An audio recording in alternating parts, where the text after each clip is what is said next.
नमो विष्णुपादाय कृष्णप्रेष्ठाय भूतले श्रीमते भक्तिवेदांत स्वामिनिते नामिने नमस्ते सारस्वते देवे गौरवाणी प्रचारिणे निर्विशेष शून्यवादी पाश्चात्य देशतारिणे ओम अज्ञानतिमिरान्धस्य ज्ञानाञ्जनशलाकया चक्षुरुन्मिलितं येन तस्मै श्रीगुरुवे नमः। जय श्री कृष्ण चैतन्य प्रभु नित्यानंदा श्री अद्वैत गदाधर शिवासादि गौर भक्त वृंदा हरे कृष्णा कृष्णा कृष्णा हरे हरे हरे राम राम राम हरे हरे।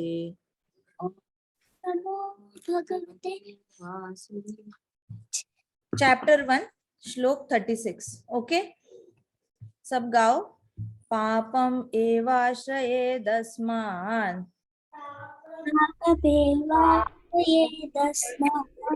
अद्वैतान् आततायिनः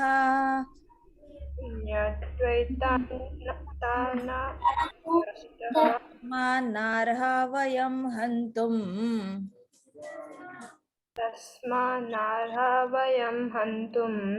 धार्तराष्ट्रान् सबान्धवान् स्वजनं हि कथं हत्वा सुखिनः Shyam Madhava. Translation by Srila Prabhupada. Jai. Sin will overcome us. Sin will overcome us. Sin will overcome us. If we slay such aggressors. We slay such aggressors. Slay मतलब मारना, aggressors मतलब ऐसा कृत्य करने वाले, ठीक है, दुष्ट कृत्य करने वाले. Therefore it is not proper. Therefore it is not proper for us to kill the sons of Dhritarashtra, the sons of Dhritarashtra. What should we gain? And our friends. What should we gain? O Krishna, Oh Krishna, husband of goddess Fortune, the husband of What is fortune? God is how could we be happy How could we be happy? by killing our own kinsmen? By killing our own. like Arjun, कल तक हमने देखा था, अर्जुन कह रहे थे कृष्णा को शुरुआत में कि मुझे बड़ी तकलीफ हो रही है, मैं इनको नहीं मार पाऊंगा. कल अर्जुन ने कृष्णा को लॉजिकल आर्ग्यूमेंट देना शुरू किया.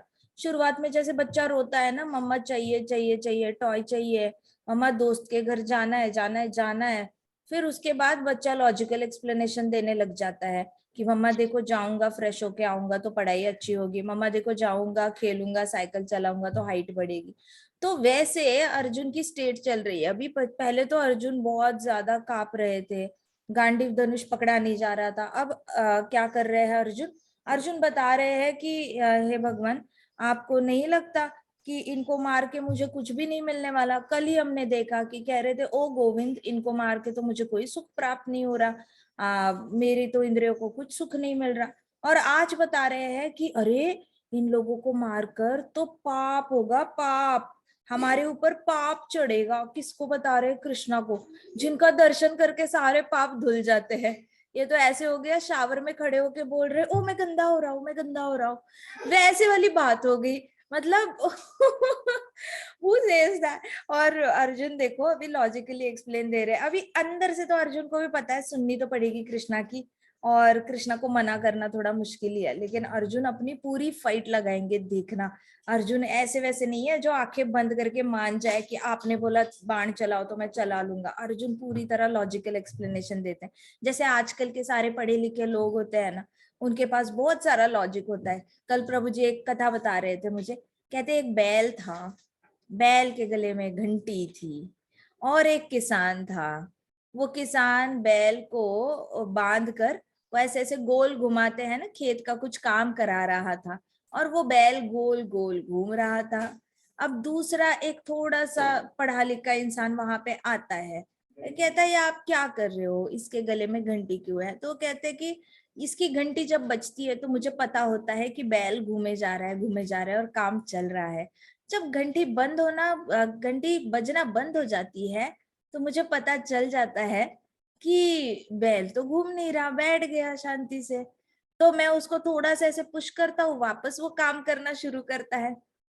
तो ये जो पढ़ा लिखा था उसने कहा, लेकिन अब क्या पता अगर बैल एक जगह खड़ा हो जाए और ऐसे मुंडी हिलाने लग जाए, उसकी घंटी तो खड़े खड़े बज सकती है।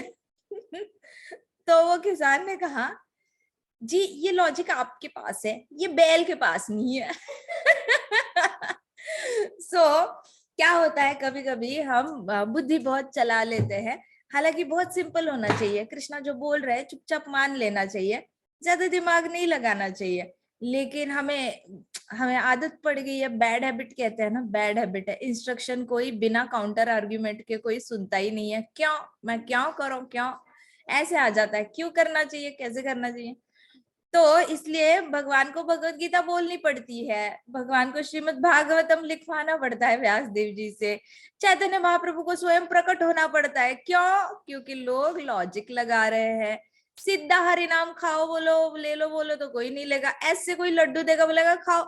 क्यों खाओ? इस लड्डू में क्या है, ऐसा क्या है, मेरे शरीर का क्या भला होने वाला है, परिवार का क्या भला होगा, अगले जन्म में क्या भला होगा, पिछले जन्मों का कैसे कटेगा सारा प्रारब्ध, क्या होगा, मैं जाऊंगा कहाँ ये लड्डू खा के? भाई साहब तू जाके सो जा चुपचाप लड्डू खा के, टेंशन ना ले इतना ना। हमें तो सब भाई सारे। तो इसलिए उस दिन जो कथा बताई थी ना, स से लाल सा वाली कथा, कि सा से लाल सा समझना बहुत इंपॉर्टेंट है। छोटी छोटी चीजों से समझ जाना चाहिए, लेकिन हमें समझ नहीं आता। तो भगवान को बड़ी मेहनत करके ना ये सब शास्त्र लाने पड़ते हैं हमें कन्विंस कराने के लिए कि हमारे जीवन का उद्देश्य हरि नाम लेना है, हरि का नाम लेके हरि से जुड़ना है, भगवान से जुड़ना है, भक्ति भाव में जुड़ना है। और हमारा भक्ति मार्ग से भगवान को समझना, भगवान को प्राप्त करना ही हमारा उद्देश्य है जीवन का। ये हम कहीं ना कहीं भूल जाते हैं। तो अभी अर्जुन कह रहे हैं कि इनको मारना, इन सबको मारना बहुत बड़ा पाप होगा, हमारे ऊपर पाप लग जाएगा। और धृतराष्ट्र और उसके फ्रेंड्स है, इनको मारना गलत बात है। हमें क्या मिलेगा? ओ कृष्ण कहते, ओ लक्ष्मी के पति। कह रहे लक्ष्मी के पति। अब क्यों बोला अर्जुन ने लक्ष्मी के पति? देखो इनको मार के लक्ष्मी भी तो वेस्ट हो रही है, उस साइड की भी तो, वो लोग भी तो वेपन्स बना रहे हैं, इतना सब कुछ खर्चा, सब लोग अपना सारा खर्चा करके वेपन्स बना के लाए हैं। कहते ओ लक्ष्मी के पति, देखो सारी लक्ष्मी वेस्ट हो रही है। सो ओ कृष्णा, हमें क्या फायदा होगा इसका? How could we be happy by killing our own? अपनों लोगों को मार के कौन खुश हुआ है? किससे बात कर रहे हैं? जिसने खुद अपने मामा को मारा है। कृष्णा ने खुद अपने मामा जी को मारा है। तो कृष्णा को बताया जा रहा है कि हमें अपने परिवार को मार के क्या ही खुशी मिलेगी। तो बच्चों, इसमें से ऐसा अर्थ नहीं निकालना है कि हमने अपनी फैमिली को मारना है। हमने कल ही डिस्कस किया था कि हम तब तक ऐसी कोई हिंसा नहीं करते जब तक कृष्ण भगवान स्वयं आके नहीं बताते। और चांसेस तो बहुत ही कम है कि इस जन्म में कृष्ण आएंगे और हमें बोलेंगे जाओ मारो, मार के आओ जो भी पाप कर रहे हैं। हमने नहीं बताना कि हम तो कलयुगी प्रोडक्ट्स है, हम वैसे भी गिरे हुए आत्माएं हैं। इतनी खास नहीं है। हमें कृष्णा भगवत गीता पकड़ने का, देखने का हमें मौका मिल रहा है ना, इसमें ही संतुष्ट हो जाओ कि हाँ भगवत गीता देखने का मौका मिल रहा है। कई ऐसे कंट्री में होते हैं जहाँ पे भगवत गीता प्रिंटिंग अलाउड नहीं होता, इंपोर्ट करना अलाउड नहीं होता। तो बस हमारी तो ऐसी बैंड बज जानी थी। तो बहुत हैप्पी हो जाओ, थैंक यू कृष्णा इंडिया में, थैंक यू कृष्णा भगवत गीता देखने का मौका मिल रहा है, थैंक यू कृष्णा घर में बिना डरे हम कृष्णा की फ्रेम लगा सकते हैं, थैंक यू कृष्णा धोती कुर्ता और साड़ी अलाउड है हमारे कंट्री में, thank you Krishna, thank you so much. Hari नाम माला लेके, बीड बैग लेके बाहर जा सकते हैं, जाप कर सकते हैं, कोई हमें जज नहीं करेगा, और करेगा भी तो हमें कोई फर्क नहीं पड़ेगा, लेकिन ऐसा कोई जेल तो नहीं करेगा हमें। थैंक यू कृष्णा, हमें बड़ी अच्छी कंट्री में डाला है। इतना थैंक यू बोलो, क्योंकि बहुत मुश्किल है आजकल के जमाने में ये सब मिलना। ठीक है। पॉपॉट बाय श्रील प्रभुपाद, श्रील प्रभुपाद की जय। प्रभुपाद कहते हैं, according to Vedic injunctions, there are 6 kinds of aggressors: a poison giver, one who sets fire to the house, one who attacks with deadly weapon, one who plunders riches, one who occupies another's land, and one who kidnaps a wife. Such aggressors at once should be killed, and no sin is incurred by killing such aggressors. अब प्रभुपाद भी logic लेके आ गए, जब अर्जुन ने ऐसे बोला तो प्रभुपाद ने भी बोला देखो कई सारे के हमारे इंजेक्शन, हमारे शास्त्रों में 6 प्रकार के लोगों को मारने की इंस्ट्रक्शन दी गई है। ऐसे अग्रेसर्स होते हैं, अग्रेसर्स मतलब दूसरे का छीन के लेने वाले या फिर दूसरे को नुकसान पहुंचाने वाले बुरी तरह। पहला होता है जो आपको विष दे के मारने की कोशिश करता है, ऐसे इंसान को अगर आप मारते हो तो उसका पाप नहीं लगता। दूसरा इंसान जैसे दुर्योधन ने भीम को दिया था बचपन में, तभी दुर्योधन को मारते तो भी पांडवों को पाप नहीं लगना था। वो तो कुंती माता डिवोटी थी तो वो माफ करती रही और बच्चों को भी फॉरगिवनेस सिखाई। तो देखो माता के संस्कार कितने उच्च संस्कार होते हैं।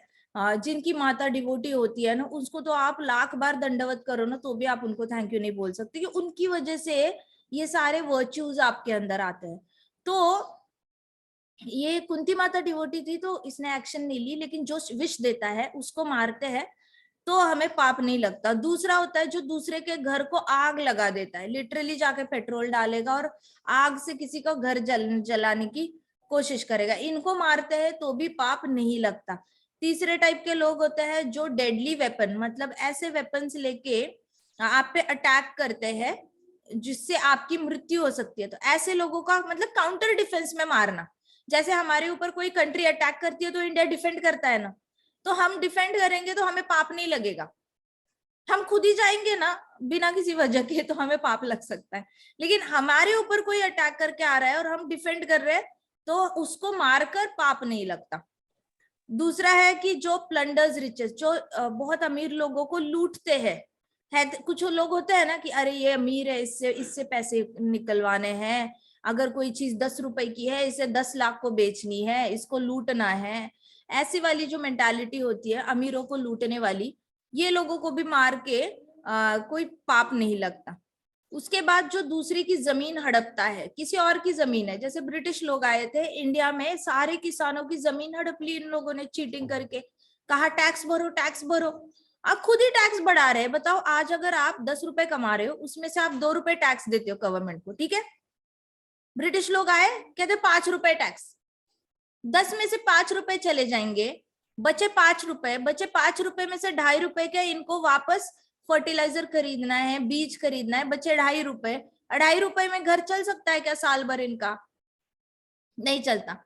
तो ये लोग अपना खर्चा ही नहीं उठा पा रहे। 5 रुपए के 5 रुपए परिवार पे खर्चा हो रहा है। अब 2.5 रुपए के जो बीज खरीदने हैं खेती करने के लिए इनके पास बच नहीं रहे हैं, क्योंकि सारा तो टैक्स में जा रहा है। तो ब्रिटिशर्स ने बोला चलो आप टैक्स नहीं भर रहे हो, हम आपकी जमीन ले लेंगे और आपको हम नौकरी पे रख लेते हैं, इस हिसाब से आपको पैसा तो आएगा महीने के महीना। अभी तो आपको खेती से पैसा भी नहीं आ रहा। कहेंगे कैसे आ जाए, कि ये तो हमारी माँ है, धरती माता हमें प्रोवाइड करती है। कहते कोई बात नहीं, आप हमें बेचो, हम आपकी खेती करेंगे। और इनकी खेती ले लेकर इन लोगों ने कंस्ट्रक्शन शुरू कर दिया अपना अपना। तो इसको कहते हैं, ऐसे अग्रेसर्स होते हैं। अग्रेसर्स जो जबरदस्ती आपका लैंड हड़प लेते हैं, इन लोगों को मार के भी कोई पाप नहीं लगता। तभी इंडिया में जब इंडिपेंडेंस मूवमेंट शुरू हो गई तो जितने भी लोग इंडिपेंडेंस के लिए लड़ रहे थे ना, आते जाते लोग उनकी पूजा करते थे, लिटरली पूजा करते थे, तिलक करते थे, उनके थाली से ऐसे आरती उतारते थे कि भाई ये शहीद होने जा रहे हैं। सबको पता होता था एक बार गया तो वापस नहीं आएगा, शहीदी हो जाना है। आरती जम्मू में तो जब कोई ऐसे जाता है, वॉर पे जा रहे होते हैं, कॉन्वॉयस जाते हैं, सारे परिवार अपने घर से बाहर आते हैं, चावल की गोनी पकड़ा देंगे, आटे की गोनी, सब्जी की, फ्रूट्स की गोनियां पकड़ाएंगे, तिलक करेंगी वहां की माता जी सारी जवानों के, फौज की। क्यों? क्योंकि ये लोग शहीद होने जा रहे होते हैं। ये जाते हैं, हमें नहीं पता होता ये लोग वापस आते हैं या नहीं, तो ऐसे करके अपनी धरती माता के लिए जान देने जाते हैं। तो क्यों ये तो जान देने भी जा रहे हैं और लेने भी जा रहे हैं, क्या इनको पाप लगेगा? नहीं लगेगा। क्यों? क्योंकि ये किसको कर रहे हैं? जो इनकी जमीन हड़प रहा है इसको मारने के लिए जा रहे हैं। तो जो जमीन हड़पता है उसको मारने का पाप नहीं लगता, ठीक है। और दूसरा शास्त्रों में कहा है, जो दूसरे की पत्नी को किडनैप करता है, क्या जैसे रावण ने किडनैप किया था, तो ऐसे लोगों को मारकर पाप नहीं लगता। हो सकता है लॉ पनिश करे, लेकिन हमारा जो रियल ये है लॉ है मनु संहिता के हिसाब से और चाणक्य के हिसाब से, तो ये लोगों को पाप नहीं लगता, ठीक है। इसका मतलब इनको नरक में जाके कोई पनिशमेंट नहीं मिलेगी। तो प्रभुपाद कहते हैं such aggressors are to at once to be killed and no sin is incurred by killing such aggressors. Such killing of aggressors is quite befitting any ordinary man. But Arjun was not an ordinary person. अब कोई normal इंसान हो तो वो ये सब मान के बड़ा खुश हो जाए, अरे वाह भगवद गीता में तो अल्लाह किया है, अब देखता हूँ कौन मेरी लैंड लेता है, अब देखता हूँ कौन मुझे लूटता है भैया. लेकिन ये ऑर्डिनरी मैन के लिए ये सारे रूल्स ठीक है. आप चाणक्य नीति पढ़ो, आप मनु संहिता पढ़ो. ऑर्डिनरी इंसान के लिए ये सारे रूल्स बने हैं, डिवोटी के लिए नहीं बने, क्योंकि डिवोटी अंदर से ही वो ये सब करने का मन नहीं होता उसका, तो वो रूल क्या फॉलो करेगा, तो उसको मारने का मन ही नहीं करता. तो सच किलिंग इज क्वाइट बिफिटिंग कहते हैं प्रभुपाद कहते हैं अर्जुन कोई ऑर्डिनरी इंसान नहीं था, नॉर्मल नहीं था. He was saintly by character, मतलब वो क्षत्रिय की बॉडी में अंदर से संत था. इसलिए I always tell you be a monk from inside. क्या हमने क्या बनना है अंदर से, हमारी पर्सनालिटी क्या होनी चाहिए, B a monk, B a monk. हमने अंदर से ब्रह्मचारी रहना है हमेशा. बाहर से चाहे हम कोई भी वस्त्र पहने, किसी भी आश्रम में रहे, कुछ भी, लेकिन अंदर से जो हमारा जीवन को देखने का नजरिया है, लोगों को ट्रीट करने का नजरिया है, भगवान की शरणागति लेने का जो हमारा अंदर का भाव है ना, वो एक मॉन्क की तरह होना चाहिए, एक सन्यासी की तरह, एक ब्रह्मचारी की तरह. हमने अपने अंदर से ये वैराग्य डेवलप करना है. बाहर से हो सके मम्मी पापा कहे अरे अरे चलो चलो नए नए ड्रेसेस पहनो, नए नए ड्रेसेस पहनो, ठीक है, उनका मन रखने के लिए पहन लेना. अंदर से हमेशा सोचना मैंने सैफरन पहना है, I am a saffron clad person. अंदर से ये फीलिंग आनी चाहिए, being a monk from inside. अंदर से आपके वैराग्य होना, त्याग होना अंदर से बहुत ज्यादा इंपॉर्टेंट है. ये वो क्वालिटी है भक्त की जो वैकुंठ जाने की क्वालिफिकेशन देता है आपको.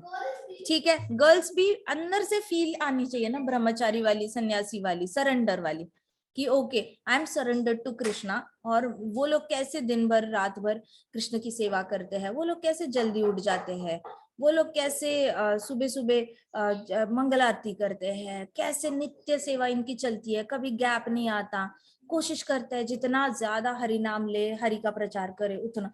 वैसे अंदर से हमेशा constantly keep thinking about Krishna like them, because they are practically engaged.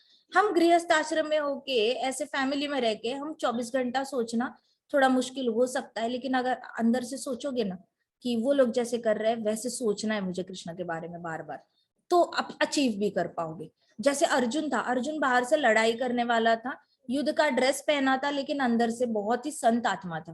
तो अंदर से संत आत्मा बनना है, कोई चेक करने नहीं आ रहा आप मन में कितना हरि नाम ले रहे हो, है ना, तो कोई टेंशन लेने की जरूरत नहीं है. फिर देखते हैं प्रभुपाद क्या कहते हैं.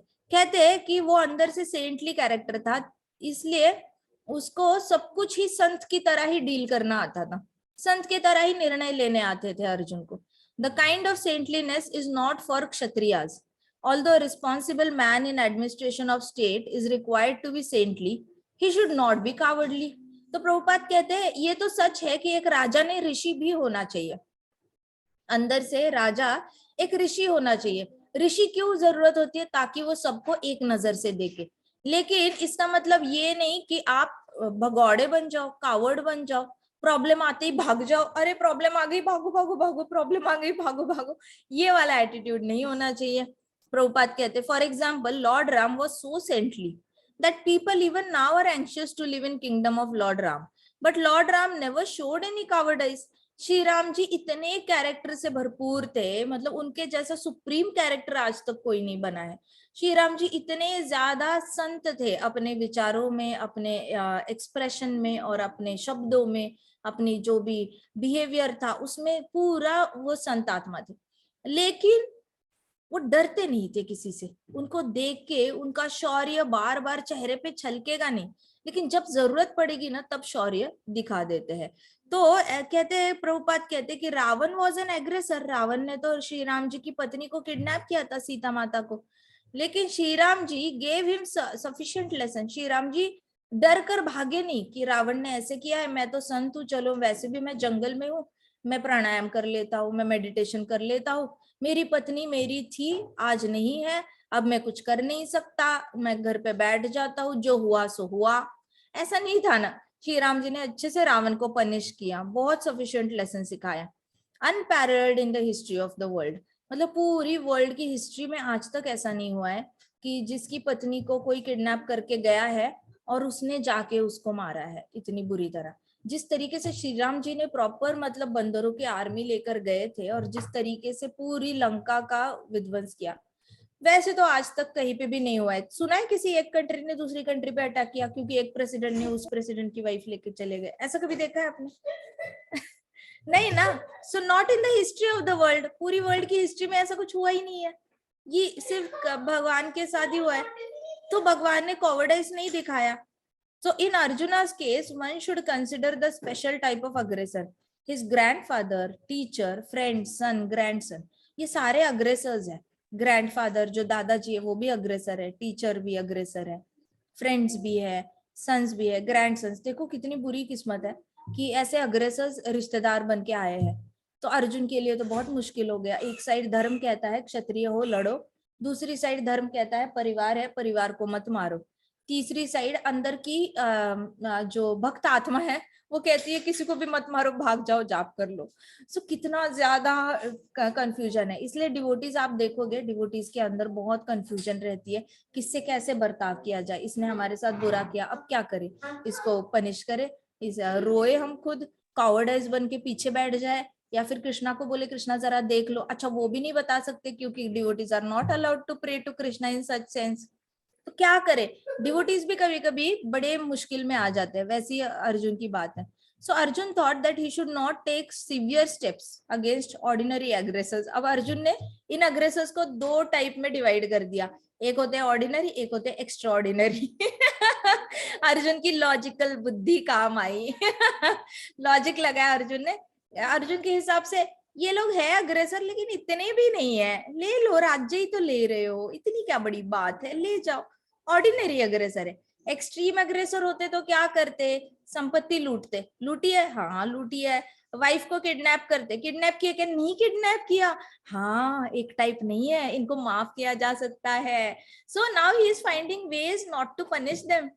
तो अर्जुन ने कहा ये तो ऑर्डिनरी एक्सेसर्स है।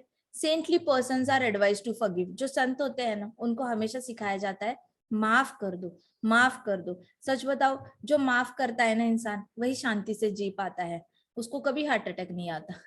जो माफ नहीं कर पाता ना उसको बड़ी तकलीफें होती है, उसके ऐसे लगता है छाती पे बहुत बड़े बड़े पत्थर लेके घूम रहा है वो, और उसको ना चलना आ रहा है, ना सोना आ रहा है, ना सांस लेनी आ रही है। जो बीपी की बीमारी होती है उसमें सांस की बीमारी हो जाती है, सांस कभी कभी ज्यादा ले लेते हैं, कभी कभी कम ले लेते हैं। ये क्यों होता है, क्योंकि माफ नहीं कर पाते। सो संत आत्माओं को माफ करना सिखाया जाता है। Such injunctions for saintly persons are more important than any political emergency. Politically कितना भी इंपॉर्टेंट आ जाए, संत क्या कहेंगे, माफ कर दो। पॉलिटिकल इमरजेंसी आ जाए ना तो भी संत कहेंगे माफ कर दो। क्षत्रिय नहीं कह सकता ऐसे। इसलिए जरूरत होती है समाज में ब्राह्मण, क्षत्रिय, वैश्य और शूद्रों की, बैलेंस करके चलना पड़ता है। अगर पूरी कंट्री को सिर्फ ब्राह्मण रूल करने लगे ना तो बाकी कंट्रीज आके ब्राह्मणों की कंट्री को रूल करेंगे, क्योंकि हर कंट्री को क्षत्रिय की जरूरत होती है। अगर पूरी कंट्री को क्षत्रिय रूल करने लगे ना तो फिर पूरा जो देश है ना वो सारा वायलेंट हो जाएगा। कोई किसी के दिमाग में शास्त्रों का ज्ञान देने वाला, फॉरगिवनेस सिखाने वाला नहीं, सब आपस में कुत्ते बिल्ली की तरह लड़ते रहेंगे। मेरा ब्रेड है, मेरा ब्रेड है, मेरी जगह है, मेरी जगह है। तो इस तरीके से बैलेंस होना समाज में बहुत जरूरी है। हर तरीके के लोग जरूरी है ना। अगर पूरी कंट्री सिर्फ वैश्य की हो गई तो सब एक दूसरे से पैसे बोलेंगे, हाँ कितने पैसे दोगे, 100 रुपए भगवत गीता का एक लेक्चर, 100 रुपए भगवत गीता का एक लेक्चर। अच्छा भागवतम सीखना है, एक लेक्चर 1000 रुपए का, 1000 रुपए का। चैतन्य चरितामृत 10,000 का एक लेक्चर, चलो चलो पैसे निकालो, पैसे निकालो। तो ऐसे हो जाएगा देश में, सारे वैश्य ही वैश्य हो गए तो एक कोई कम्युनिटी होके चलता नहीं। इसलिए फिर अभी यहाँ पे अर्जुन कंसिडर्ड दैट कि ये कोई भी पॉलिटिकल रीजन से ज्यादा इंपॉर्टेंट है माफ करना। संत आत्माओं को यही सिखाया जाता है। Arjun considered rather than killing an own kinsman, it would be better to forgive them on the grounds of religion and saintly behavior. मारने से अच्छा माफ ही कर दो संतों की तरह, और धर्म को फॉलो करो, माफ करना परमोच्च धर्म है। ऐसे करके अर्जुन ने ये किया। अब देखो बुद्धिज्म सुनेगा तो उसको बड़ा अच्छा लगेगा। वो कहते हैं ना अहिंसा परमो धर्मो, उनको ये अर्जुन का स्टेटमेंट बड़ा अच्छा लगता, उनकी भगवत गीता इधर ही खत्म हो जाती है। अभी तक भगवान ने बोलना भी नहीं शुरू किया है, अर्जुन ने बोला अहिंसा परमो धर्मो, बुद्धिज्म का बोलना नहीं था, हमारा धर्म जो है भगवत गीता से निकला हुआ है, बोला नहीं था, that's it, look they have taken from us अहिंसा परमो धर्मो, दैट्स इट, यही करना है। आगे का चैप्टर कुछ नहीं, फर्स्ट चैप्टर खत्म भी नहीं हुआ और बुद्धिज्म खत्म हो गया। So he did not therefore consider such killing profitably simple for the matter of temporary bodily happiness. Arjun सही कह रहे हैं, अर्जुन को लगा कि टेम्पररीली बॉडी को खुश करने के लिए किसी को मारना सही बात नहीं। After all kingdoms and pleasures derived therefrom are not permanent, so why should he risk his life and eternal salvation by killing his own kinsmen? Arjun के हिसाब से जो राज्य जीता जाता है वो टेम्पररी होता है, परमानेंट नहीं होता। तो एक टेम्पररी चीज के लिए अपने लोगों को मारना कहाँ तक सही है, ये उसे समझ नहीं आ रहा था। Arjuna's addressing of Krishna as Madhav or husband of goddess of fortune is significant. He wanted to point out to Krishna as husband of goddess of fortune, he should not induce Arjun to take up the matter, which would bring misfortune. देखो मैंने बताया था ना, अर्जुन ने goddess of Lakshmi के पति करके क्यों, husband of goddess of Fortune, Lakshmi पति करके क्यों एड्रेस किया कृष्णा को? वो बताना चाहते थे लड़ाई की ना तो सबके घर की लक्ष्मी खत्म हो जाएगी, तो ये लड़ाई करना भी सही बात नहीं है। आप तो लक्ष्मी अधिपति हो, आपको तो समझना चाहिए सबके घर से लक्ष्मी चली जाएगी, तो ये लड़ाई नहीं करनी चाहिए, ऐसे करके कृष्णा को। तो जब भी किसी इंसान को, अब इतना याद रखना, आपको कोई काम नहीं करना है ना तो आप 100 एक्सक्यूजेस लेके आओगे, है ना। अगर कुछ करना है तो आपको एक भी एक्सक्यूज नहीं याद आएगी, लेकिन कुछ नहीं करना ना, मम्मा मैं पढ़ाई कर रहा हूँ, मम्मा मैं टीवी देख रहा हूँ, मम्मा मैं बहुत इंपॉर्टेंट सम सॉल्व कर रही हूँ, मम्मा मैं बहुत इंपॉर्टेंट आर्ट एंड क्राफ्ट कर रही हूँ, मुझे ये जर्नल कंप्लीट करना है, मुझे नोटबुक कंप्लीट करनी है, ये कर रहा है, वो करना है। हजार, दुनिया के हजार एक्सक्यूजेस आपको याद आ जाएंगे अगर वो काम नहीं करना। वैसे ही अर्जुन कर रहे थे। और फिर अर्जुन ने, फिर प्रभुपाद कहते, Krishna however never brings misfortune to anyone, what to say of devotees. तो प्रभुपाद कहते कि कृष्ण कभी भी किसी के लिए अपशगुन लेके तो नहीं आते, डिवोटीज की क्या बात करना। डिवोटी के लिए कभी अपशगुन आता है तो उसका रिजल्ट डिवोटी के लिए करोड़ों गुना भक्ति मल्टीप्लाई हो जाती है, होती है नहीं होती। अगर कभी भगवान हमारे लिए कोई मुश्किल समय लाते हैं तो भगवान की याद ज्यादा आती है ना, ज्यादा याद आती है, ज्यादा याद आती है, मतलब ज्यादा भक्ति होती है। अब कृष्णा ने हमें बताओ, आप शगुन लाया या शगुन लाया? शगुन लाया ना, कृष्णा तो शगुन दे रहे, लो गिफ्ट देता हूँ ज्यादा से ज्यादा याद करने का, थोड़े से दुख दे देता हूँ, और हम ज्यादा से ज्यादा रोते हैं, पढ़ते हैं, हंसते हैं, जो भी है बड़ा याद करते हैं हम कृष्णा को। हमें पता होता है कि और कोई मार्ग ही नहीं है। ठीक है, नेक्स्ट लोग गाते हैं, चलो। यद्यपेते न पश्यन्ति, यद्यपेते न पश्यन्ति, लोभोपहत चेतसः, लोभोपहत कुलक्षय कृतं दोषम्, कुलक्षय कृतं दोषम्, मित्रद्रोहे च पातकम्, द्रोहे च पातकम्, कथं न ज्ञेयम् अस्माभिः, अस्माभिः पापादस्मान् निवर्तितुम्, पापास्माननिवर्तितुम्, कुलक्षय कृतं दोषम्, कुलक्षयं कृतं दोषम्, प्रपश्यद्भिर्जनार्दन। प्रपश्य फिर अजनार्दन। Translation by Srila Prabhupada. श्रील प्रभुपाद की जय। O Janardana, O Janardana, although these men, Although these men, their hearts overtaken by greed, their hearts overtaken by greed, see no fault in killing see no fault in killing one's family one's family or quarreling with friends, or calling friends, why should we, who who can see the crime can see the crime in destroying a family in destroying engage in these acts of sin. These acts of sin. तो devotee का सोच देखो, ये सोच हमने अपनानी है by the way, because हमारे रोल मॉडल रियल हीरो कौन है? अर्जुन है, ठीक है। सो अर्जुन इसलिए क्योंकि वो सुप्रीम डिवोटी ऑफ कृष्णा भी है। अर्जुन इसलिए मटेरियली भी सक्सेसफुल है, बहुत अच्छे स्टूडेंट थे, बहुत अच्छे पति थे, बहुत अच्छे पिता थे, हर रोल उन्होंने बखूबी निभाया है। सो ही चलता फिरता श्रीमद् भागवतम एनसाइक्लोपीडिया देखा जाए तो। अर्जुन को देखकर ऐसा एक भी ऐसा डिवोटी का कोई ये नहीं है, प्रिंसिपल नहीं है जो अर्जुन ने ब्रेक किया हो आज तक। सो हम अर्जुन को रोल मॉडल समझते हैं। और अर्जुन की थॉट प्रोसेस देखो, अर्जुन कह रहे हैं कि सामने वाले लालच में आकर, बहुत ज्यादा ग्रीड है ना, उनको चाहिए राज्य चाहिए, राज्य चाहिए, कुत्ते बिल्ली की तरह लड़ रहे हैं। जैसे डॉग्स को देखा है रोड पे, उनके एरिया में दूसरा डॉग आ जाता है तो कैसे गुर्राते हैं ना। रोड उन्होंने बांध दिया, गवर्नमेंट ने बांध दिया ना, वो बिल्डिंग उन्होंने बांध दिया है। अच्छा चलो, कोई किसी ने उनको पेपर्स पे भी साइन नहीं कराया कि ये भाई ये इलाका आपका है, आप खुद से ही उन्होंने डिक्लेयर कर दिया ये इलाका हमारा है। गुर्राते हैं कोई दूसरा कुत्ता या दूसरा इंसान उनके एरिया में आए, है ना। तो ये लोग वैसे थे, लालची, और ये लालची है। तो अर्जुन कह रहे हैं कि इनको लालच ने पूरी तरह इनका दिमाग फॉगी कर दिया है, हार्ट को ओवरटेक कर लिया है, इनका हृदय पूरा लालच से भरा हुआ है। प्लस ये लोग हमें मारकर, इनको लगता ही नहीं कि ये लोग कोई गलती कर रहे हैं, है ना। उनको गलत ही नहीं लग रहा है हमें मारकर।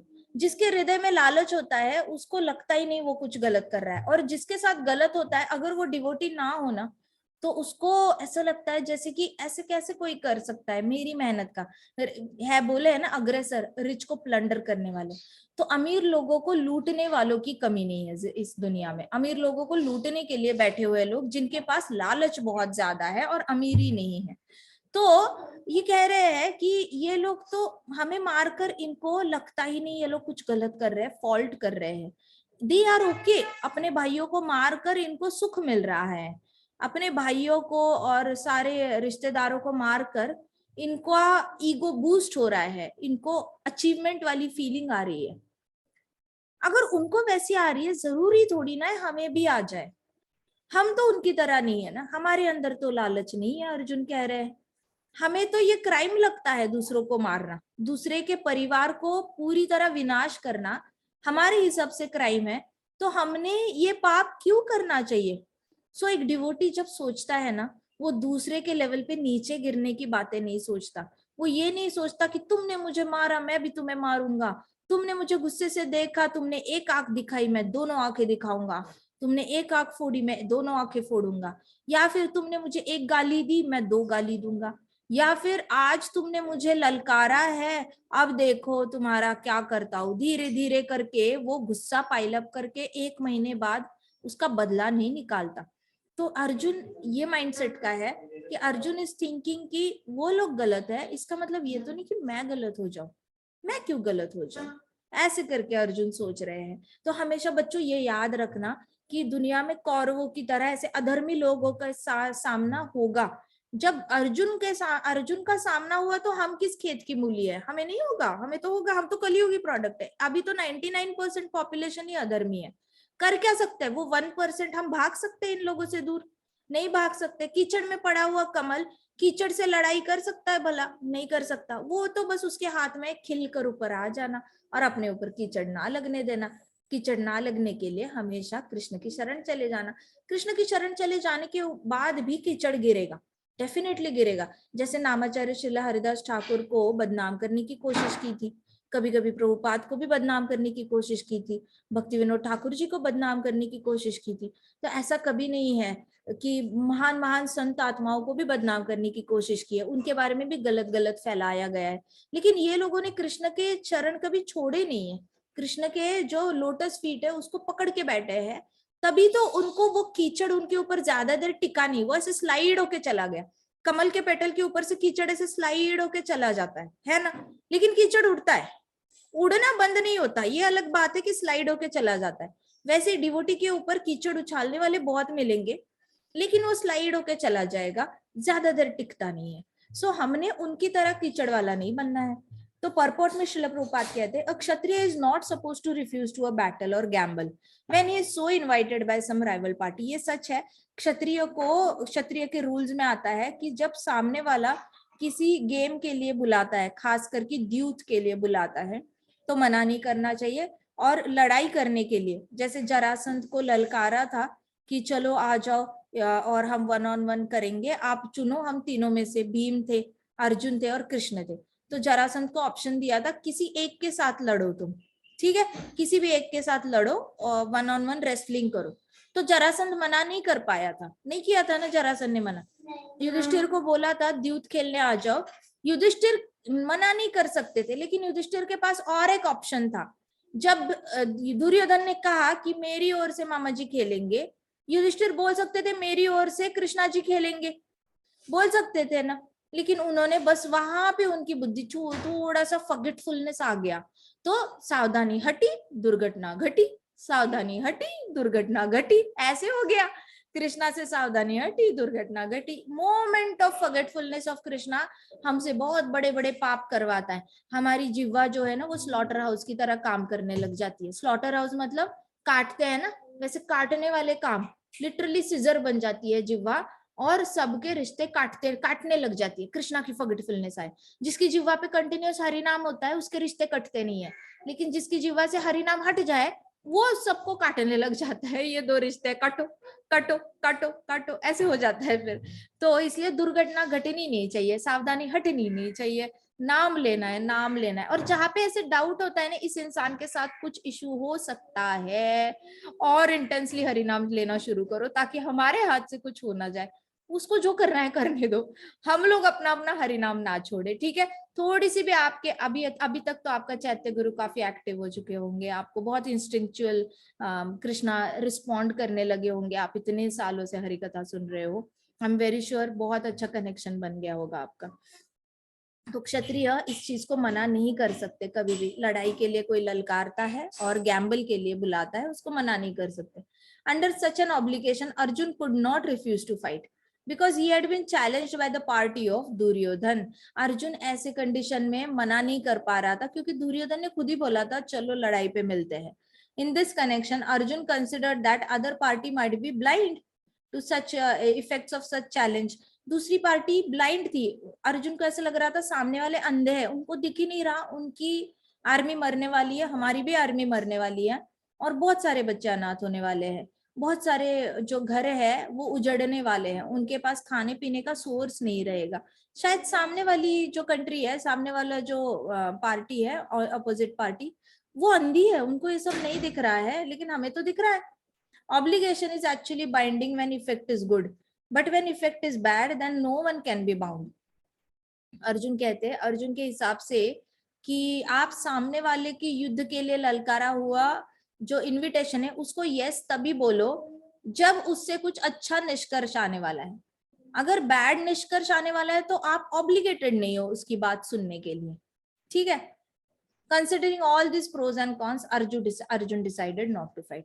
तो अर्जुन ने प्रॉपर प्रोज एंड कॉन्स निकाले और डिसाइड किया नॉट टू फाइट। मैं बताती हूँ आज भी ये क्वालिटी बहुत सारे लोगों में है। लोग क्या करते हैं ना, कोई डिसीजन लेने से पहले 2 कॉलम बनाते हैं, एक साइड लिखते हैं प्रोज, एक साइड लिखते हैं कॉन्स। प्रोज मतलब क्या होता है, ये डिसीजन लेने के बाद अच्छा क्या होगा, कॉन्स ये डिसीजन लेने के बाद बुरा क्या होगा, ठीक है। और प्रोज में लिखेंगे अच्छा क्या होगा इसके बाद अच्छा क्या होगा, ऐसे लिखेंगे। कॉन्स में लिखेंगे इसके बाद बुरा क्या होगा लिखेंगे, और फिर वजन करने की कोशिश करेंगे कि क्या मैं ये बुराई हैंडल करने को तैयार हूँ, क्या मुझे ये अच्छाई इतनी अच्छी लग रही है कि मैं उसके साथ ये बुराई एक्सेप्ट करने को तैयार हूँ। ऐसे करके लोग निर्णय लेने की कोशिश करते हैं, लेकिन ये कतई गलत मार्ग है। बहुत सारे आपको मोटिवेशनल स्पीकर्स मिलेंगे, लीडरशिप गुरु मिलेंगे जो आपको ऐसे सिखाएंगे कि डिसीजन लेने का तरीका ऐसा होता है। कभी कभी एमबीए के सिलेबस में भी ऐसे सिखाया जाता है, लेकिन ऐसे नहीं लेते डिसीजन। भगवत गीता के अनुसार अगर आपको सच में अर्जुन की तरह एक प्योर डिवोटी और मटीरियली सक्सेसफुल ये दोनों गोल्स अचीव करने हैं लाइफ में ना, तो ये फॉर्मूला अप्लाई नहीं करना, ये वाला अप्लाई करना। जहां पे अभी देखो अर्जुन ने सेम किया जो एमबीए के बच्चे करते हैं, MBA करने वाले बच्चे करते हैं, अलग अलग मैनेजरियल पोजीशन की ट्रेनिंग लेने वाले करते हैं। तो ये वाला फॉर्मूला हमेशा सक्सेसफुल नहीं होता, इसलिए बहुत सारा तकलीफें आती है इनके जीवन में। सही निर्णय लेने का तरीका होता है भगवत गीता के शरण जाना। कृष्ण बता क्या रहे हैं, कृष्णा के इंस्ट्रक्शंस को समझना भगवत गीता से, और फिर सोचना कि अभी कृष्ण होते यहाँ पे, अभी प्रभुपाद होते तो वो मुझे क्या बताते, अभी मेरे गुरु होते तो मुझे क्या बताते। आपके चैत्य गुरु आपको जवाब दे देंगे, और फिर भी आपको नहीं समझता तो भगवत गीता खोल के बैठो, आपको अपना जवाब खुद मिल जाएगा। क्योंकि कृष्ण साक्षात, Bhagavad Gita is a magic book है भगवत गीता। जब भी आपको कंफ्यूजन्स होता है ना, आपने रैंडमली बुक कहीं से भी खोलनी है, जो पेज खुला है वो पेज पे पढ़ना शुरू करो। ट्रांसलेशन होगा, ट्रांसलेशन पढ़ो, परपॉट पढ़ो, वो दोनों पेजेस पढ़ लो। ऐसे खोलोगे तो इस साइड एक दिखेगा, इस साइड एक दिखेगा, दोनों पढ़ो। कहीं ना कहीं आपको अपने सवालों का जवाब मिल जाएगा, और आपको किसी को पूछने की जरूरत नहीं कि मैं जीवन में क्या करूं, कैसे सॉल्व करूं इस प्रॉब्लम को। आई बात समझ में? Bhagavad Gita is really a holy book, a magic book. Krishna स्वयं खड़े हो जाते हैं भगवत गीता में और हमसे बात करते हैं, तो इसको अंडर एस्टिमेट नहीं करना। कभी ट्राई करके देखना, जब भी कंफ्यूजन हो जाएगा, Bhagavad Gita is the only scripture who gives answers to everything.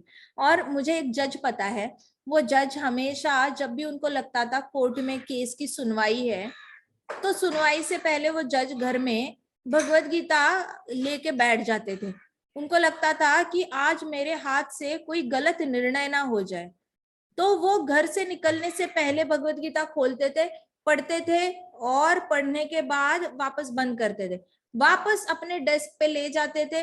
पूरी केस की सुनवाई होती थी, और सुनवाई होने से पहले वापस he will open Bhagavad Gita verify करने के लिए कि मैं जो डिसीजन लेने वाला हूँ क्या वो अलाइंड है भगवत गीता के। तो वो रैंडमली ओपन करते थे, ऐसे डिसाइड करके नहीं करते थे, वो ऐसे खोलते थे, देखते थे, पढ़ते थे, and then he used to be very sorted in his head. उनको समाधान होता था कि जो भी वो पनिशमेंट दे रहे हैं आरोपी को, या जिसको भी फ्री छोड़ रहे हैं, उसके साथ ये मैच कर रहा है, ये करके वो फाइनल डिसीजन देते थे। तो इस तरीके से उन्होंने बहुत अच्छी बुक्स भी लिखी है। तो वो बताते हैं कि जब उन्होंने ये तरीका अपनाया है, तो उनको अपने पूरे करियर में जितना भी उन्होंने जज का जॉब किया है, आज तक उनको एक भी रिग्रेट नहीं है कि उन्होंने कुछ गलत किया है। नहीं तो कई सारे होते हैं जिनको बहुत रिग्रेट्स होते हैं कि शायद मैंने अपनी पावर का मिसयूज किया। ठीक है, so Bhagavad Gita is a holy book and should be taken as a holy book only. Alright, आगे का हम अगली बार करेंगे, अभी अच्छे से पढ़ाई करना एग्जाम्स के लिए। ऑलराइट, धनराज भगवत गीता की जय, श्रील प्रभुपाद की जय, श्री श्री राधा श्याम सुंदर की जय, श्री बलराम की जय, वृंदावन धाम की जय, छोटे छोटे भक्तों की जय। हरे कृष्णा हरे कृष्णा कृष्णा हरे हरे, हरे राम राम राम हरे हरे। हरे कृष्णा महासंकीर्तन यज्ञ की जय। Any questions? एक लेसन आणि 4